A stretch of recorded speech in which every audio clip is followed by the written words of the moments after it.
Hello everyone, আসসালামু আলাইকুম। চলে আসলাম নতুন আরেকটি ভিডিও নিয়ে। এই তো আজ সকাল সকাল আমি রান্না করছি সিন্ধি চিকেন বিরিয়ানি। এই বিরিয়ানির প্যাকেটটাতে দেওয়া আছে বিফ, বাট আমি এই মশলাটা দিয়ে আজকে চিকেন বিরিয়ানি রান্না করব। তাই ভাবলাম আপনাদের সাথে শেয়ার করি, আর সকাল সকালই রান্না করছি। তো এখানে আমি পেঁয়াজটা একটু ভেজে নিচ্ছি। এটা না খুব তাড়াতাড়ি রান্না করা যায় এই বিরিয়ানিটা। আমি শুধু এক্সট্রা এলাচি, দারচিনি, তেজপাতা দিব, লবণ দিব, আর একটু মরিচের গুঁড়া দিব, আদা রসুন বাটা, আর এই যে পেঁয়াজ কুচি, এটা একটু ভেজে নিচ্ছি। আমার কাছে মাঝে মাঝে মনে হয় এই চিকেন বিরিয়ানিটা সবচেয়ে সহজ। রেডিমেড মশলা দিব যদিও। তো আমার পেঁয়াজটা ভাজা হয়ে গেছে, এর জন্য আমি আদা বাটা, রসুন বাটা দিয়ে দিচ্ছি। এখানে কিছু পেঁয়াজও দেওয়া আছে, মানে আমি পেঁয়াজ, রসুন, আদা এগুলো একসাথে ব্লেন্ডার করে রেখে দিই ডিপ ফ্রিজে, আর যখন রান্না করি তখন মানে সেটা আমি অ্যাড করে দিই।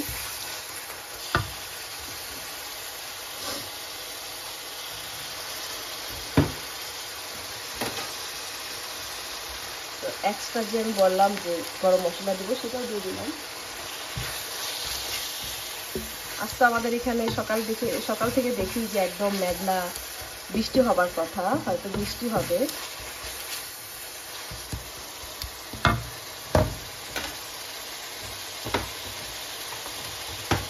আমি অ্যাড করছি একটু লবণ, যদিও মশলাতে একটু লবণ দেওয়া থাকে, তারপর আবার লবণ দিয়ে দিচ্ছি।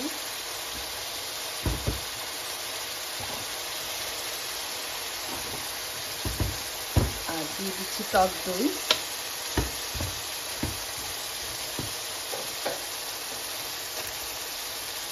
আমি এক এক সময় এক এক ধরনের টক দই ইউজ করি, যেমন আজকে ইউজ করছি এটা তুর্কিশ ইয়োগুর্ট।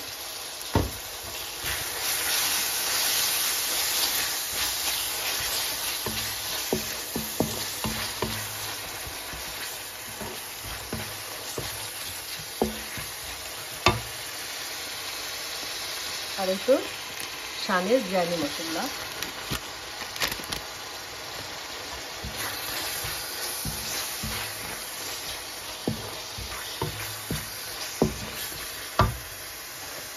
এখানে 2টা প্যাকেট থাকে, মানে একটার মধ্যে 2টা প্যাকেট দেওয়া থাকে। তো আমার 2টাই লাগবে।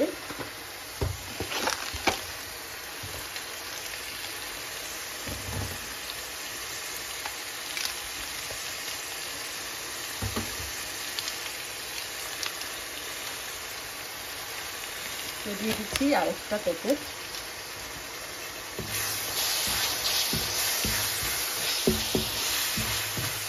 এটা ভাজতে ভাজতে দেখা যায় খুব সুন্দর একটা ফ্লেভার পাওয়া যায়।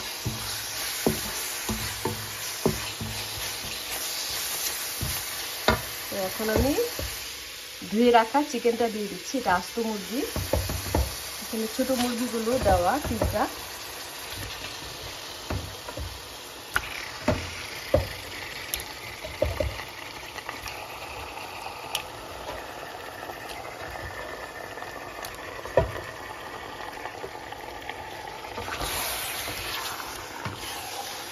এটা এখন কিছুক্ষণ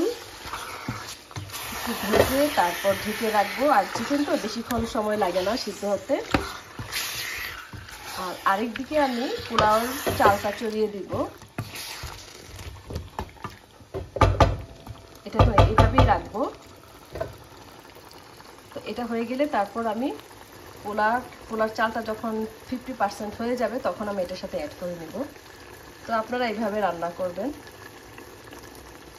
এখন এই পর্যন্ত ভিডিওটা থাক, পরবর্তী আরেকটা ভিডিওতে আমি বাকি কি করি সেটা দেখাবো।